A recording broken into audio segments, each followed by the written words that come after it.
하루 10분 디지털 경제 뉴스 디지털투데이 데일리픽입니다. 카카오가 구독 비즈니스에 본격적인 시동을 겁니다. 19일부터 카카오톡에선 렌탈, 정기 배송 등의 방법으로 상품을 구독할 수 있게 되는데요. 정수기, 안마의자 등을 렌탈하거나 상품을 정기적으로 받아보고자 하는 경우 온라인 쇼핑하듯 쉽게 카카오톡에서 인증받고 계약을 체결하고 주문까지 할 수 있도록 지원합니다. 상품 문의, 방문 예약, 구매 결정, 계약서 작성 등 오프라인 기반으로 운영되던 복잡하고 번거로운 절차들이 카카오톡에서 빠르고 편리한 방식으로 간소화시켰다는 게 카카오의 설명이죠. 브랜드 카카오톡 채널에서 상품 정보를 얻고 회원 가입부터 신용 조회, 전자서명 및 계약, 결제에 이르는 모든 과정을 몇 번의 클릭으로 처리할 수 있습니다. 해당 브랜드와 친구를 맺으면 메시지를 통해 구독한 상품에 대한 알림, 프로모션 정보 등도 받아볼 수 있죠. 카카오는 오는 19일 딤체 김치냉장고 렌탈을 시작으로 연내 바디프렌드, 아모레퍼시픽, 위닉스, 한샘 등의 렌탈 정기 배송 상품을 순차적으로 선보일 예정입니다. 향후 가전, 가구뿐 아니라 식품, 화장품 등을 정기 배송받거나 청소 대행 등의 서비스를 정기 계약해 제공받을 수 있도록 서비스를 확대할 예정입니다. 삼성전자 갤럭시 S21 시리즈가 조기 등판할 것이란 전망이 늘고 있습니다.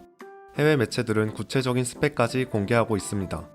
엔가젯, 안드로이드 폴리스 등 해외 매체들은 갤럭시 S21 시리즈 주요 사양을 보도하면서 기존 갤럭시 S20처럼 6.2인치 갤럭시 S21, 6.7인치 갤럭시 S21 플러스, 6.8인치 갤럭시 21 울트라 등 3종으로 출시될 것이라고 전했습니다.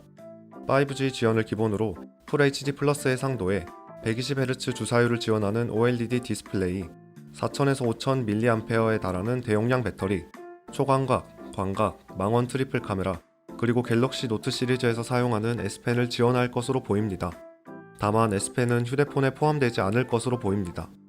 삼성은 그동안 상반기 2에서 3월에 갤럭시 시리즈를 출시했으나 내년에 선보이는 갤럭시 S21 시리즈는 1월로 앞당겨 출시할 것으로 전망됩니다.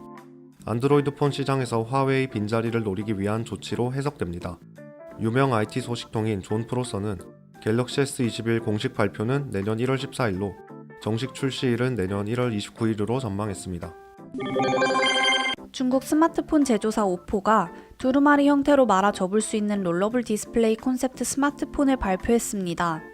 폰 아레나 등 외신에 따르면 오포 X2021로 알려진 콘셉트폰은 6.7인치 OLED 디스플레이를 펼쳐서 최대 7.4인치 크기로 확장할 수 있죠. 오포는 접는 면에 살짝 굴곡이 있는 기존 폴더블 디스플레이와 달리 롤러블 디스플레이는 굴곡 없는 매끈한 화면을 유지할 수 있다고 밝혔습니다. 롤링 디스플레이를 유지하는 프레임 장치와 격자 구조에 대한 특허도 확보했습니다. 관련 특허만 122개에 달하죠. 오포는 오포 X2021이 기술력을 과시하는 콘셉트 스마트폰으로 당장 양산할 계획은 없다고 밝혔습니다. 그러나 롤러블 스마트폰에 대한 지향점을 제시했다는 측면에서 업계의 주목을 받고 있습니다. 국내 LG에서도 2021년 상반기 롤러블 디스플레이를 갖춘 스마트폰 출시를 준비하고 있는 것으로 알려졌습니다. LG는 대형 OLED TV 시장에 롤러블 디스플레이 TV를 선보인 바 있습니다. 손정의 소프트뱅크 회장이 최근 뉴욕타임스 딜북 컨퍼런스 인터뷰에 참여해 소프트뱅크의 현 상황에 대해 견해를 밝혔습니다. 손정희 회장은 전 세계적인 비상사태에 대비해 800억 달러 규모의 자산을 매각하며 기업 유동성을 확보했다고 말했습니다. 반도체 기업 ARM을 엔비디아에 400억 달러에 매각했으며 스프린트를 T-모바일의 지분과 합병하며 현금을 확보했습니다. 그는 앞으로 두세 달 안에 어떠한 재난이 발생할지 모른다며 대규모 자산 매각 조치는 최악의 시나리오를 대비하기 위한 것이라고 말했습니다. 손 회장은 재난 상황에 대한 구체적인 언급은 하지 않았습니다. 다만 지난 2008년 리먼 브러더스발 금융위기 사례를 언급하며 현재 상황에서도 도미노처럼 대기업이 줄줄이 파산할 수 있음을 시사했습니다. 손정희 회장은 소프트뱅크 자산 매각을 통해 확보한 현금을 향후 어떻게 사용할지에 대한 계획도 언급했습니다. 그는 저평가된 재산을 사들이거나 추가적인 자사주 매입을 진행할 수 있다고 답했습니다. 손정희 회장의 탁월한 위기 관리 감각이 소프트뱅크를 어떤 방향으로 이끌지 그의 행보에 이목이 집중되고 있습니다.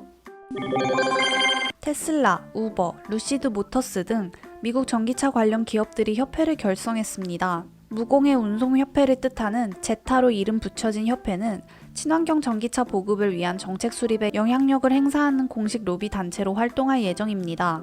의회 로비가 합법화된 미국에서 전기차 기업 이익을 대변하는 첫 공식 로비 그룹으로 환경 및 자동차 정책 수립과 변화에 적극 대응할 것으로 보입니다. 제타는 우선 2030년까지 미국 시장에서 전기차 판매를 지원할 경제적, 사회적, 정치적 인프라를 구축하는 것을 목표로 하고 있습니다. 장기적으로 기존 내연 기관차를 대체해 전기차로 자동차 시장을 재편한다는 계획이죠. 우선 전기차 구매자를 위한 $7,500 세금 공제 혜택을 유지하고 더 확장하기 위한 의회 로비 활동에 적극 나설 방침입니다. 제타 설립 회원사는 테슬라와 우버를 포함해 루시드 모터스, 리비안, 지멘스, 엘버말 코퍼레이션, 어라이벌, 차지포인트, 웨이브 등 전기차 제조와 부품, 충전, 소재, 차량 공유 분야에 총 28개 전기차 관련 기업들이 모였습니다. 그러나 기존 자동차 제조사는 포함되지 않았습니다. 삼성 바이오로직스와 셀트리온이 인천 송도에 대규모 투자를 단행하며 세계 최대 규모의 바이오 의약품 생산 기지 조성에 속도를 내고 있습니다. 삼성 바이오로직스는 2조 원, 셀트리온은 5천억 원을 각각 투자해 바이오 의약품 생산 시설과 연구개발 센터 등을 건립할 예정입니다. 삼성 바이오로직스는 2023년 4공장이 가동되면 송도에서만 총 62만 리터 규모의 바이오 의약품을 생산할 수 있는 능력을 확보하게 됩니다. 앞서 삼성 바이오로직스는 1공장을 시작으로 2공장 15만 4천 리터, 3공장 18만 리터 등 생산 규모를 크게 불려왔습니다. 삼성 바이오로직스와 셀트리온이 대규모 투자 계획을 밝히면서 송도는 명실상부한 바이오 의약품 생산 기지와 바이오 클러스터로 자리 잡을 전망입니다. 가상자산으로 불리는 암호화폐 대표주 비트코인 가격이 18일 1만 7천 달러를 돌파했습니다. 국내 가상자산 거래소 업비트에서도 거래 가격이 1,960만 원에 도달하는 등 연일 급등세를 유지하고 있습니다.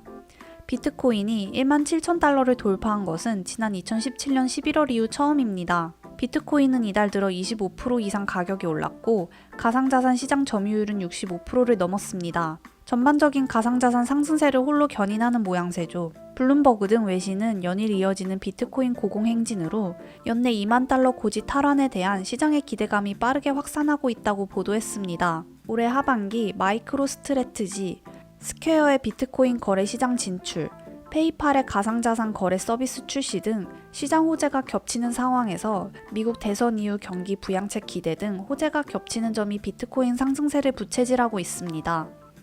최근 화이자, 모더나 등 제약기업의 코로나19 백신 개발 소식도 시장 방향성을 긍정하는 재료로 사용되고 있다는 분석입니다.